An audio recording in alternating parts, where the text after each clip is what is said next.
नमस्कार विद्यार्थियों, मैं प्रीति जैन, प्रवक्ता Adinath college of education Maharana Lalitpur से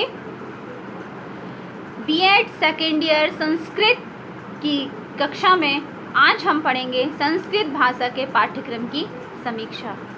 इसके पहले हम पढ़ेंगे पाठ्यक्रम किसे कहते हैं। तो भारत में शिक्षा के 5 स्तर होते हैं: पूर्व प्राथमिक, प्राथमिक, उच्च प्राथमिक, माध्यमिक एवं उच्च। इनमें से प्रत्येक स्तर पर पाठ्य विषयों में अलग अलग विषय और उनके उद्देश्य अलग अलग होते हैं।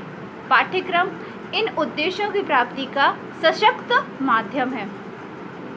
भाषा के पाठ्यक्रम, विशेषतः संस्कृत भाषा का पाठ्यक्रम का निर्धारण करना बड़ा ही कठिन कार्य होता है, क्योंकि इस पर अनेक दृष्टियाँ जैसे कि शिक्षण उद्देश्य, छात्रों में व्यवहारगत परिवर्तन, पाठ्य वस्तु में भाषा तत्वों और वैज्ञानिक और वैचारिक विषय वस्तु तथा जीवन मूल्यों का समावेश, छात्रों की आयु एवं स्तर के अनुसार भाषा पाठों का चयन एवं पाठों में विविधता और रोचकता, इन सभी बातों पर विचार करना पड़ता है।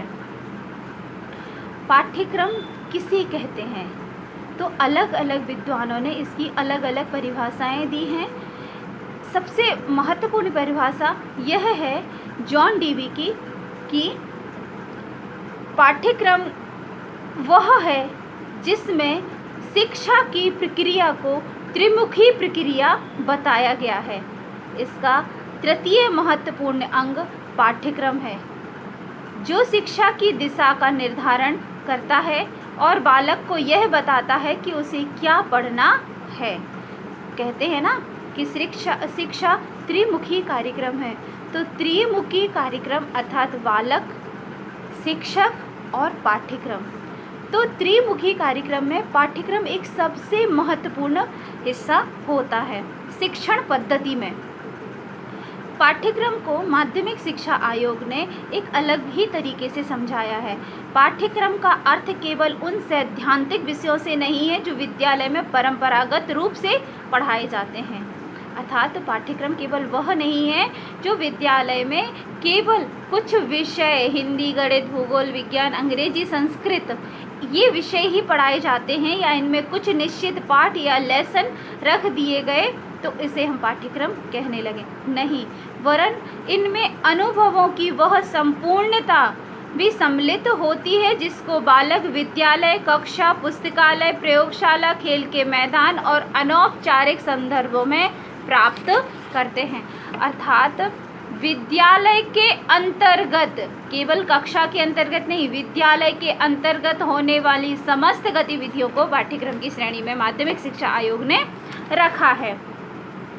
पाठ्यक्रम का महत्व क्या है? क्यों इतना ज़रूरी है कि किसी भी कक्षा का किसी भी कक्षा में पढ़ाने से पहले, बुक्स निकलने से पहले उसका सिलेबस तैयार किया जाता है, कोर्स तैयार किया जाता है कि किस स्तर के विद्यार्थियों को किस तरीके से हमें पढ़ाना है।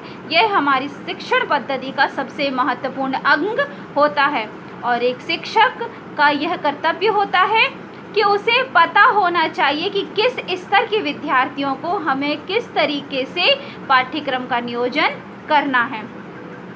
तो वर्तमान में शिक्षा जो है वह बाल केंद्रित है। पाठ्यक्रम बालकों के सर्वांगीण विकास में सहायक होता है। पाठ्यक्रम पठन पाठन को क्रमबद्ध बनाता है, अर्थात हमारे पढ़ने की प्रक्रिया को क्रमशः बनाता है।